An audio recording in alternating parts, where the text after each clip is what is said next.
Selamat datang di channel Pemuja Malam. Jangan lupa like, share, and subscribe ya. Terima kasih. Chapter 1. Mengapa kalian meninggalkanku? Apalagi yang bisa kulakukan di kota asing ini? Gumam seorang wanita yang hanya memakai jaket bututnya yang berwarna hitam. Air matanya tak berhenti mengalir dan kakinya tetap terus melangkah tanpa tujuan. Mengapa kalian meninggalkanku? Seharusnya kalian membawaku juga. Gumamnya terisak dan menutup kepalanya dengan kapucon dari jaket parasutnya. Lalu wanita itu tampak berjalan ke arah jalan raya. Lama dia berdiri di pinggir jalan dengan pikiran yang galau dan kacau. Aku lemah tanpa kalian. Aku tak berdaya dan aku ingin mati saja menyusul kalian.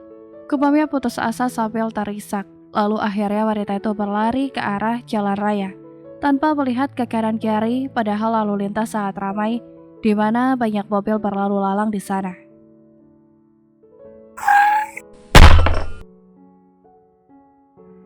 Sebuah mobil akhirnya menabrak wanita itu dan membuat kecelakaan beruntun di jalan ramai itu. Semua yang terlibat kecelakaan akhirnya keluar dari mobil dan melihat wanita yang tergeletak tak berdaya di atas jalan raya. Dia masih hidup, teriak seorang pengendara mobil ketika memeriksa denyut nadi wanita yang tertabrak itu. Panggil ambulans dan kita tak boleh lengah menolongnya sendiri, sahut orang itu lagi. Berapa menit kemudian ambulans datang dan wanita itu pun dibawa ke rumah sakit terdekat. Tampak 2 dokter dan beberapa perawat sudah menghubunginya ketika tubuhnya diletakkan di atas ranjang beralaskan kulit sintetis itu. Denyut jantungnya lemah dokter, ucap satu dokter muda pada dokter yang lebih senior. Pasang patient monitor dan sambungkan, kata dokter senior. Tulang pahanya retak dan kakinya patah, ucap dokter. Ada luka terbuka di kakinya, jadi kita harus segera mengoperasinya sekarang juga, karena darah terus mengalir sejak tadi. Siapkan semuanya dan panggil dokter Leska, perintah salah satu dokter jaga. Dia tak punya identitas apapun dokter, kata salah seorang perawat. Itu tak masalah, karena keselamatannya yang terpenting, jawab dokter. Dan akhirnya wanita itu dibawa ke ruang operasi untuk segera ditangani. Operasi berjalan lancar dan kaki kanan wanita korban kecelakaan itu pun digips karena mengalami patah tulang. Dan juga terdapat beberapa luka di sebagian tubuhnya yang tak terlalu parah. Panggil aku jika dia sudah sadar, kata dokter bernama Leska yang merupakan kepala rumah sakit itu. Baik dokter, jawab perawat. Lalu Leska keluar dari ruang perawatan dan menuju ke ruangannya kembali. Siapa namamu? Tanya perawat pada wanita korban kecelakaan itu yang sudah sadar 5 menit yang lalu. Zenvia Arthur, jawab wanita itu lirih. Kami membutuhkan identitasmu agar bisa menghubungi keluargamu, kata perawat itu lagi. Aku tak punya keluarga, jawab Zenvia lirih. Panggil dokter Leska, ucap perawat itu pada perawat lainnya. Baiklah, jawabnya. 2 perawat masih mendampingi Zenvia untuk mengecek keadaannya secara menyeluruh. Sejak kapan aku di sini? Dan siapa yang menolongku? Tanya Zenvia. Kau tak sadar selama 2 hari dan sekarang keadaanmu sudah membaik. Beberapa pengendara mobil yang menolongmu, jawab perawat. Mengapa mereka menolongku? Seharusnya aku sudah mati sekarang, sahut Zenvia lirih. Dan membuat kedua perawat itu saling berpandangan dengan tatapan heran. Jadi, kau sengaja bunuh diri. Kau bisa terkena pidana karena kau menyebabkan kecelakaan beruntun karena tindakanmu itu, jawab perawat sambil memeriksa aliran infus. Tak lama kemudian, Lesca masuk ke dalam kamar perawatan. Halo, aku akan memeriksa keadaanmu dulu, ucap sang dokter yang tetap cantik meskipun umurnya sudah tak lagi muda. Siapa namamu? Tanya Lesca sambil memeriksa Zenvia.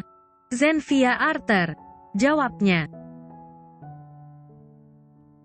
Lesca tersenyum lalu perawat membisikkan sesuatu pada Lesca dan wanita cantik itu tersenyum.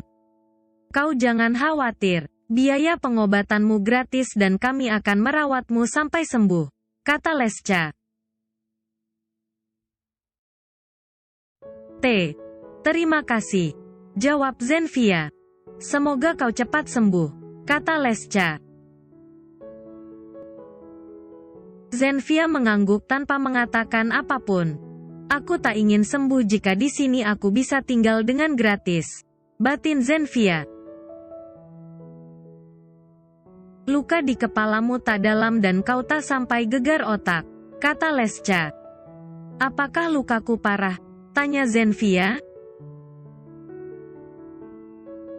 Kakimu cukup parah dan sepertinya kau akan cukup lama dirawat di sini, jawab Lesca. Syukurlah, batin Zenfia. Setelah memeriksa Zenfia, Lesca pun keluar dari kamar itu dan melanjutkan pekerjaannya kembali.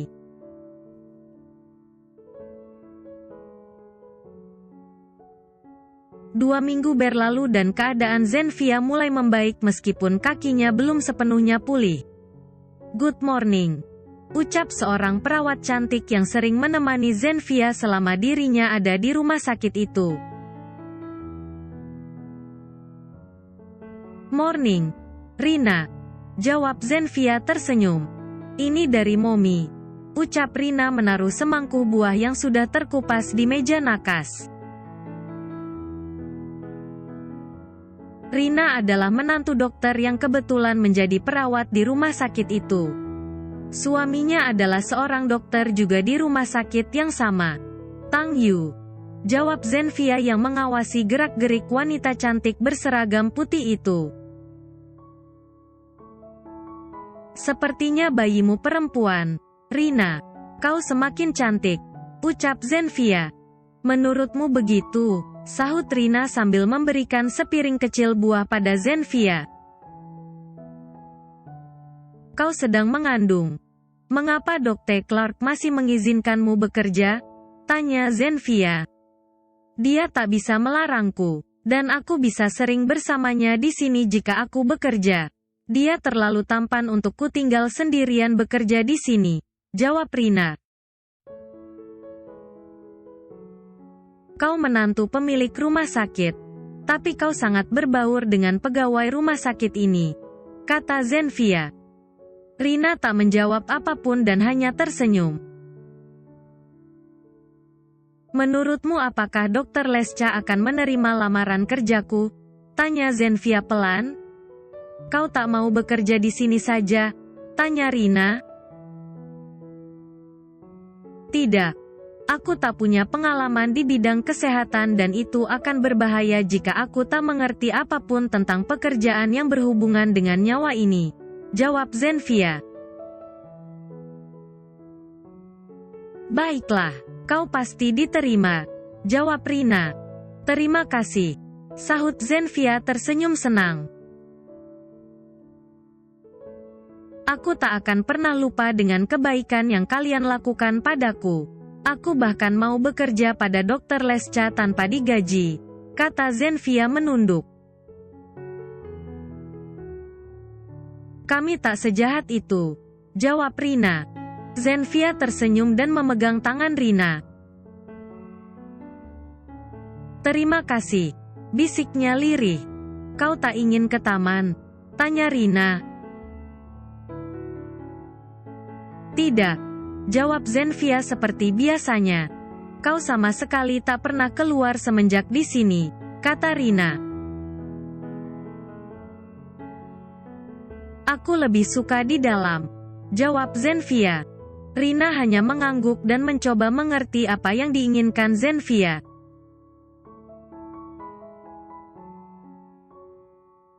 Satu bulan berlalu dan Zenfia akhirnya sembuh total. Kini dia sudah bisa berjalan lancar dan tak menggunakan alat bantu lagi. Pagi sekali.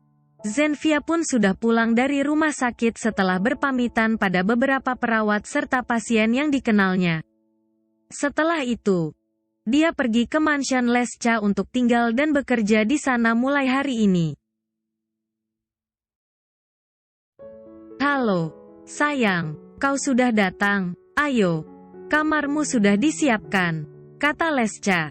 Zenfia mengangguk sambil mengedarkan pandangannya ke mansion megah itu. Rina tak tinggal di sini? Tanya Zenfia. Tidak, kau akan menempati kamar putriku karena di sana sudah lama tak terpakai, kata Lesca. Zenfia mengangguk dan mereka pun masuk ke sebuah kamar mewah nang megah yang ada di pojok ruangan. Lesca sebenarnya tak mau mempekerjakan Zenfia menjadi pelayan di mansionnya karena di mansion itu sudah cukup banyak pelayan. Tapi Lesca merasa kasihan pada Zenfia yang sebatang kara dan tak memiliki siapapun lagi. Zenfia bahkan sudah bercerita pada Lesca bahwa kecelakaan itu terjadi karena dirinya ingin bunuh diri dengan menabrakkan dirinya ke mobil yang melintas di jalan. Mendengar hal itu tentu saja Lesca tak tinggal diam. Jiwa sosialnya yang tinggi tak bisa membiarkan Zenfia terlantar di jalanan meskipun Zenfia tergolong wanita dengan umur yang sudah dewasa. 2 hari sudah Zenfia bekerja di mansion dan Zenfia memposisikan dirinya sebagai pelayan di rumah itu meskipun Lesca memperlakukannya dengan istimewa. Zenfia bahkan pindah kamar karena tak ingin ada kesenjangan dengan pelayan yang lainnya. Dan Lesca hanya bisa menurutinya saja. Jadi dia pindah kamar, tanya Thor pada Lesca sang istri. Dia tak ingin diperlakukan istimewa, jawab Lesca sambil membaca bukunya dengan bersandar di lengan Thor. Kau sudah menyelidiki keluarganya? Tanya Lesca. Dia tak berasal dari negara ini dan tak ada dokumen tentang dirinya, jawab Thor. Tapi dia wanita yang baik dan sopan. Aku hanya khawatir kerabatnya mencarinya, kata Lesca. Kurasa dia memang sebatang kara dan semua ceritanya cukup meyakinkan bahwa dia dirampok di jalan hingga semua barangnya hilang, jawab Thor. Ya, kau benar, Hani. Kita tak perlu mencari tahu lagi tentangnya, kata Lesca. Oh ya, penthouse Kal masih ditempati temannya? Tanya Lesca. Ya, sepertinya begitu, jawab Thor. Cek, anak itu membuat penthouse-nya seperti klub saja. Kapan dia akan datang dari Rusia? Tanya Lesca. Aku belum tahu. Dia sedang sibuk. Sibuknya bulan ini. Kau bisa menempatkan Zenfia di sana agar teman-teman Kal tak bisa menempati penthouse lagi, kata Thor. Hei, kau benar. Itu akan menjadi alasan agar mereka tak ke sana lagi. Aku tak suka dengan pergaulan teman-teman Kal, sahut Lesca. Tutup bukumu dan kita tidur sekarang, ucap Thor menutup buku Lesca lalu menaruhnya di meja nakas. Lesca tersenyum dan mengecup bibir Thor. Tak ada yang menggodamu di perusahaan hari ini? Tanya Lesca melihat suami tampannya yang justru semakin hot di usianya yang sudah melewati setengah abad itu. Thor tertawa kecil dan memeluk tubuhnya lalu mencium bibir wanita cantik itu. I love you, ucap Thor. I love you too, sahut Lesca.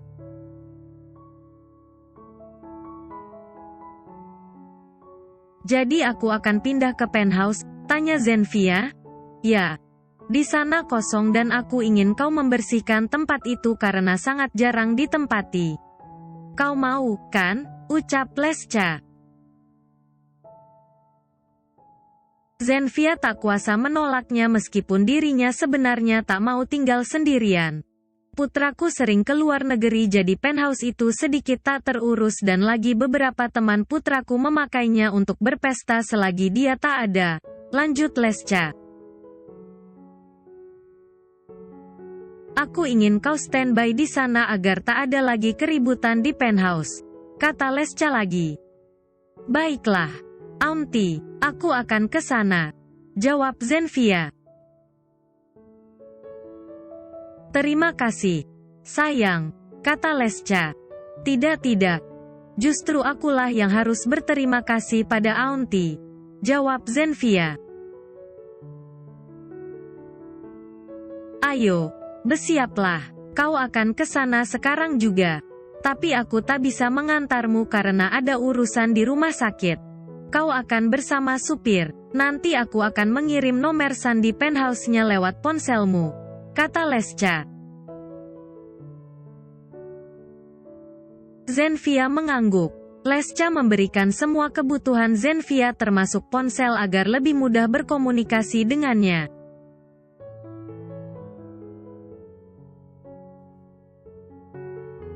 Setibanya di penthouse, Zenfia langsung masuk dan dia begitu kaget dengan kekacauan yang ada di dalam penthouse mewah itu. Zenfia mengelilingi penthouse dan dia tahu bahwa bekas minuman dan makanan itu masih baru.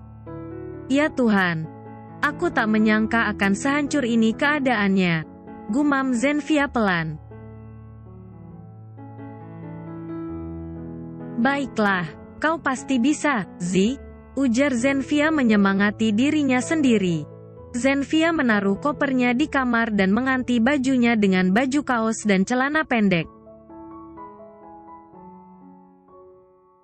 Rambutnya yang panjang digulung ke atas agar tak mengganggu aktivitasnya nanti.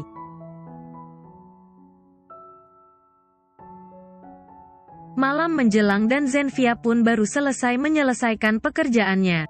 HUUFFTTT, Zenfia menghembuskan nafasnya dengan lega karena penthouse sudah terlihat sangat bersih. Akhirnya, ujarnya sambil tersenyum. Meskipun capek tapi Zenfia sangat senang melakukan pekerjaan ini.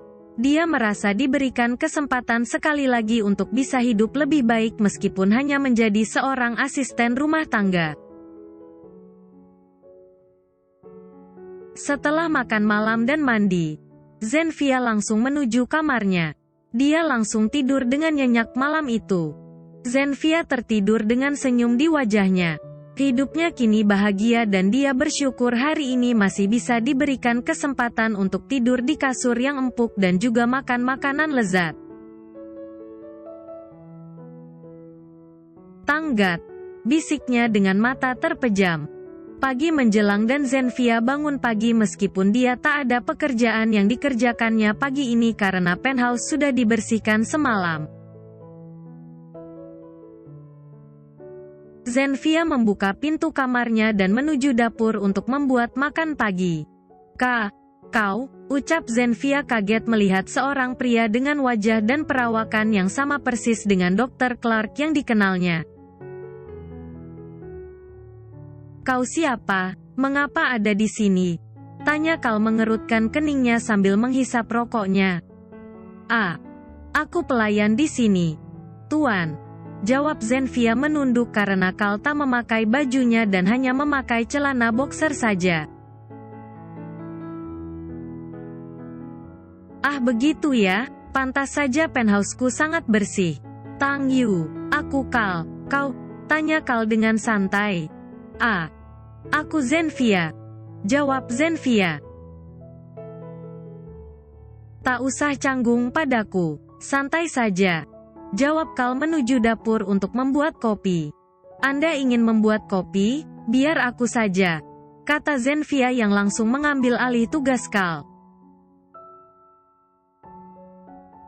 Oke, sahut Kal dan pria itu duduk di meja bar yang pas berada di depannya. Sudah kubilang tak usah canggung padaku, kata Kal. Bersambung.